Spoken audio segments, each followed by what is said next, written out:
Halo everyone. Nah, kali ini kita akan membahas mengenai film yang berdurasikan 127 menit yang disutradarai oleh Lee Hwan Hyung. Film ini merupakan drama Korea yang tayang pada tahun 2013, tepatnya pada bulan Februari. Film ini berjudul Miracle in Cell Number 7, yang merupakan sebuah drama keluarga yang dapat menguras air mata dan juga drama komedi yang dapat mengharukan dengan rating tertinggi hingga 8,6/10 loh. Wah, ternyata tinggi juga ya. Oke, mari kita bahas alur dari film Miracle in Cell Number 7. Diawali ketika Yesung telah tumbuh menjadi perempuan dewasa yang membela keadilan untuk ayahnya tercinta. Di dalam sebuah ruangan, ayah angkat Yesung, yaitu Bapak Kepala Sipir, memberikan sebuah berkas kepada Yesung tentang sebuah kasus penculikan, pemerkosaan, dan pembunuhan yang dilakukan oleh sang ayah, Yonggu. Kemudian, Yesung pulang membawa sebuah berkas tersebut, lalu menemui teman-teman sang ayah sewaktu di penjara yang bernama Bongsik, yang ia temui saat pergi ke tempat seorang peramal. Kemudian, Yesung bersama Bongsik pergi ke gereja untuk menemui So Yang-hee. Kedatangan Yesung tersebut membuat teman almarhum sang ayah kaget, yang ternyata Yesung ini adalah seorang jaksa pembela. Yesung ingin membela almarhum sang ayah yang tidak bersalah dari sebuah kasus yang telah terjadi beberapa tahun silam karena ia adalah satu-satunya saksi di TKP pada kejadian tersebut. Kita flashback pada bulan Februari tahun 1997 yang bercerita tentang seorang ayah yang mengidap penyakit disabilitas bernama Yonggu dan putri kecilnya yang bernama Yesung. Pada saat itu, Yesung yang masih kecil sedang bersama ayahnya yang bernama Yonggu sedang berada di TV depan sebuah toko untuk menonton lagu dari Sailor Moon. Di dalam sebuah toko tersebut, Yesung melihat sebuah tas Sailor Moon berwarna kuning yang sangat cantik dan ia sangat tertarik dan ingin membeli tas tersebut yang hanya tinggal satu-satunya di toko itu. Seorang anak kecil seusia Yesung membeli tas tersebut yang hanya tinggal satu-satunya dan ayah Yesung pun segera masuk ke dalam toko untuk menghentikan orang yang ingin membeli tas itu. Siapa sangka terjadi pertengkaran di antara ayah Yesung dengan ayah dari anak kecil tersebut yang tidak terima dengan perlakuan Yonggu yang aneh. Malam harinya, Yonggu berjanji kepada Yesung untuk membelikan tas Sailor Moon yang disukai oleh putrinya untuk hari pertama sekolahnya. Keduanya hidup berdua dengan keterbatasan ekonomi, namun mereka sangat bahagia. Keesokan harinya, seperti biasa, Yesung mengantarkan ayahnya untuk bekerja. Yesung tidak lupa memberikan bekal dan botol air minum untuk sang ayah. Lalu, saat Yesung berhitung 1, 2, dan 3, sang ayah akan berbalik menghadap putrinya dan lakukan hal-hal konyol yang membuat putrinya tertawa dan bahagia. Ketika Yonggu sedang istirahat dan menghitung uang gaji miliknya yang akan ia belikan tas Sailor Moon, tiba-tiba muncullah seorang anak yang kemarin telah mengambil tas Sailor Moon dan membelinya terlebih dahulu. Anak itu berkata bahwa ia akan menunjukkan tempat yang menjual tas Sailor Moon yang sama dengannya. Di tengah sebuah perjalanan di gang yang sangat sepi, tiba-tiba anak tersebut terpleset hingga kepalanya terbentur oleh sebuah batu. Namun sontak ia mengingat untuk memberikan pertolongan pertama pada anak kecil itu. Namun naasnya kejadian itu dilihat oleh seorang ibu-ibu. Kemudian Yonggu menjadi tersangka atas penculikan dan pembunuhan. terhadap anak di bawah umur yang akhirnya Yonggu harus mendekam di penjara. Putrinya yang bernama Yesung tengah menunggu sang ayah pulang ke rumah, namun ayahnya sedang berada di kantor polisi. Keesokan harinya, polisi menggelar olah TKP bersama dengan Yonggu. Namun, aparat kepolisian tersebut memanipulasi Yonggu dengan melebih-lebihkan tragedi sehingga membuatnya menjadi tersangka yang melakukan pelecehan, pemerkosaan, dan pembunuhan anak di bawah umur dengan iming-iming agar bisa pulang bersama sang anak tercinta, yaitu Yesung. Yesung yang pada saat itu melihat sang ayah berada di lokasi olah TKP kaget melihat ayahnya menjadi tersangka dan keduanya saling berteriak memanggil satu sama lain. Yesung pun menangis dan ingin menemui sang ayah yang telah dibawa oleh aparat kepolisian setempat. Yonggu menjadi tahanan dengan nomor 5842 di dalam sebuah sel nomor 7. Saat Yonggu telah berada di sebuah penjara, ia melihat sebuah telepon dan ia ingin menghubungi putrinya Yesung. Namun, sang kepala sipir yang bernama Jang Min-han tidak memberikan telepon tersebut dan langsung memukul Yonggu menggunakan gagang telepon ke kepala Yonggu. Setelah kejadian itu, Yonggu dibawa oleh petugas ke dalam penjara nomor 7 bersama dengan 5 narapidana lainnya yang bernama Leader atau Yang Hee, Bong Sik, Chun Ho, Man Bum, dan Kake Seo.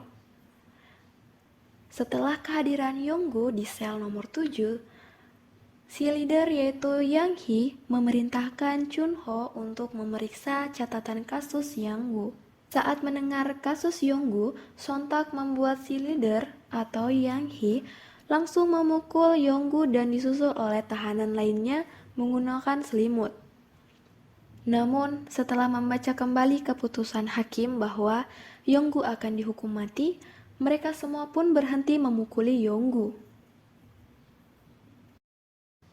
Di hari yang sama, putrinya Yesung dibawa di sebuah panti asuhan untuk menunggu sang ayah kembali ke rumah mereka.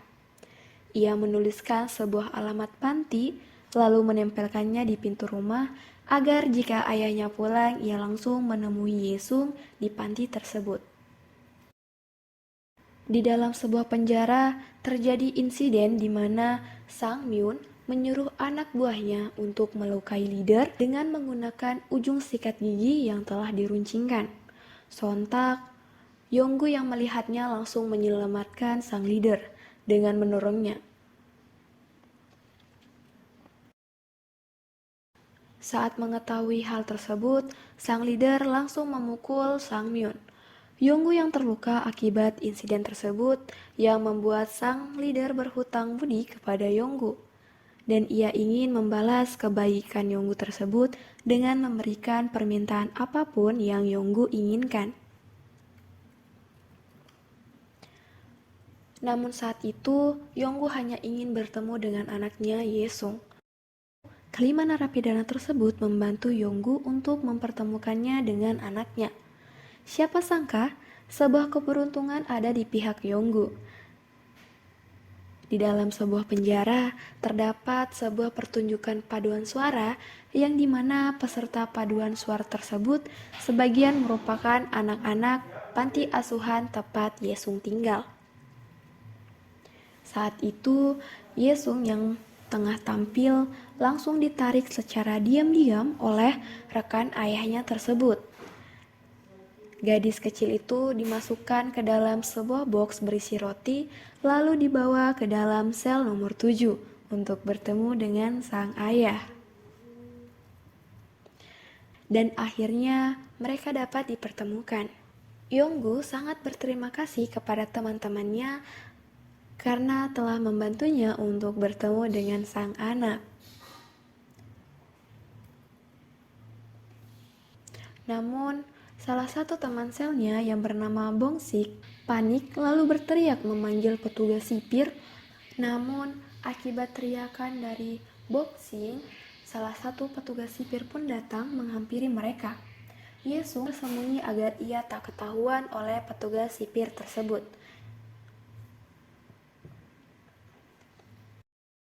Saat Boxing ingin melaporkan jika di dalam sel tersebut terdapat Yesung, Yesung lalu menarik tangan Boxing agar tidak memberitahukan keberadaannya dengan wajah memelas, berharap Boxing membantunya. Akhirnya, Boxing yang tidak tega melihat Yesung yang menangis. Setelah 30 menit berlalu, Yesung yang masih merindukan ayahnya itu belum mau pulang dan ingin tinggal di situ bersama dengan sang ayah. Semua tahanan yang ada di sel tersebut panik karena Yesung tidak ingin pulang. Saat hendak mengembalikan Yesung, ia terlambat karena kelompok paduan suara tersebut telah pergi dari penjara. Mau tidak mau, Yesung harus tetap tinggal di penjara bersama dengan sang ayah dan juga tahanan lainnya. Yesung sangat menikmati kebersamaan tersebut. Namun, kelima tahanan itu berencana mengeluarkan Yesung saat acara keagamaan yang akan diadakan 2 hari ke depannya. Namun, tak berselang lama, Yesung akhirnya ketahuan juga. Akibat adanya foto yang menunjukkan bahwa ada seorang gadis kecil hilang saat acara paduan suara yang lalu. Ketika itu, cuaca di luar sedang hujan. Kepala sipir langsung mengeluarkan Yonggu dari selnya menuju lapangan. Kemudian kepala sipir membanting dan menendang. Sedangkan Yesung yang telah ketahuan kini ia sedang berada di ruangan staf. Yonggu akhirnya dimasukkan ke dalam sel pengasingan.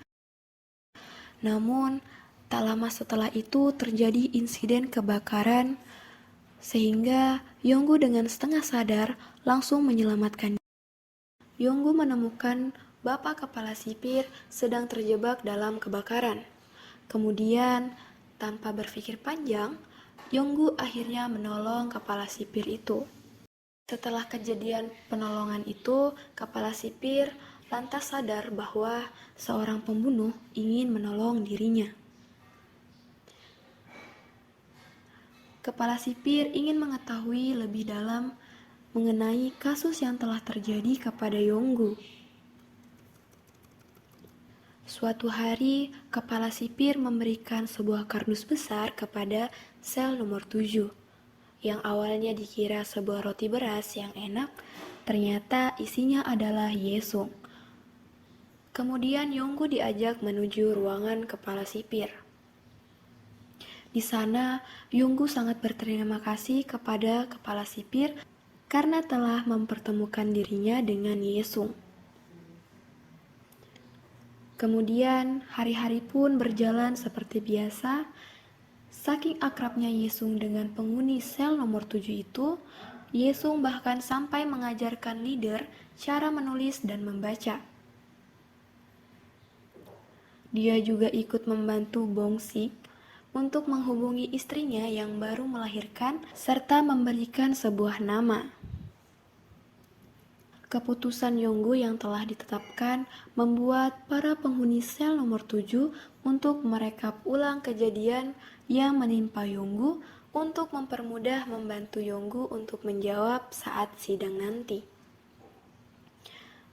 Dalam rekaan ulang kejadian, terbukti bahwasannya saat itu di tengah perjalanan Yonggu terpleset karena cuaca yang sangat dingin, membuat jalanan di sana menjadi sangatlah licin. Anak itu juga terpleset. Namun naasnya, saat dirinya terpleset, tangannya tak sengaja menarik tali dan itu membuat sebuah batu jatuh tepat di atas kepala anak itu, sehingga anak itu meninggal di tempat. Yonggu dengan pengalaman CRP, yaitu memberikan pertolongan pertama dengan nafas buatan, langsung mempraktekkan kepada anak tersebut. Tapi karena kondisi Yonggu yang tidak bisa menjelaskan secara panjang, maka ia dijadikan sebagai tersangka. Namun yang seharusnya Yonggu bisa diselamatkan dari eksekusi mati gagal total.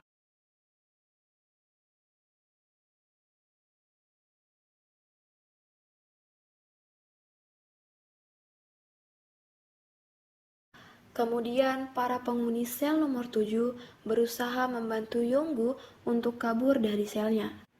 Sebentar lagi akan diadakan pentas bakat tahunan di dalam sebuah penjara. Para tahanan sel nomor 7 berencana untuk mengeluarkan Yonggu dari dalam penjara dan menyelamatkannya dari hukuman mati. Mereka memanfaatkan pentas tersebut lalu memulai aksinya dengan membuat sebuah balon udara yang sangat besar. Persiapan yang mereka lakukan sudah sangat matang dan rencana siap untuk dijalankan. Semua tahanan di penjara tersebut turut membantu dalam membebaskan Yonggu. Saat pentas telah dimulai, dari pertunjukan sulap hingga paduan suara yang diisi oleh anak-anak. Anak-anak tersebut lalu turun dari atas panggung dan menggandeng tangan petugas sipir maupun tahanan untuk keluar dari ruangan. Salah satunya adalah Yesung yang menggandeng tangan sang ayah untuk keluar bersama. Saat semua sudah berada di luar, Yesung dan Yonggu diarahkan untuk menaiki balon udara yang telah dipersiapkan tersebut. Tak menunggu waktu lama, balon udara tersebut terbang dan mereka pun bersorak gembira. Namun, petugas sipir sadar jika mereka berdua akan kabur dari penjara tersebut. Semua tahanan membantu untuk menghalau semua petugas sipir agar tidak mengejar Yesung dan Yonggu.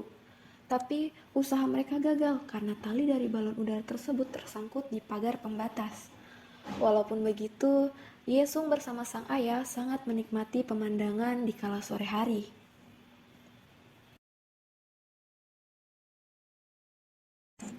Pada tanggal 23 Desember, hari di mana Yonggu akan dieksekusi mati, para tahanan sel nomor 7 memberikan hadiah kepada Yesung. Mereka juga memberikan sebuah roti tart. Kemudian disusul oleh Yonggu yang memberikan putri kecilnya itu sebuah kotak yang dimana berisikan tas Sailor Moon yang diinginkan oleh Yesung sejak dulu. Yesung pun sangat berterima kasih kepada sang ayah yang telah memberikan hadiah tersebut. Begitupun dengan Yonggu yang mengucapkan terima kasih kepada sang anak karena menjadikannya ia sosok ayah yang baik. Setelah itu, Yonggu diantar oleh kepala sipir dan petugas untuk menuju tempat eksekusinya. Inilah saat terakhir Yesung melihat sang ayah. Suasana haru pun sangat terlihat yang mana keduanya akan berpisah. Ketika Yesung hendak menghitung angka 1, 2, dan 3 yang biasa mereka lakukan, namun sang ayah tidak terlihat lagi.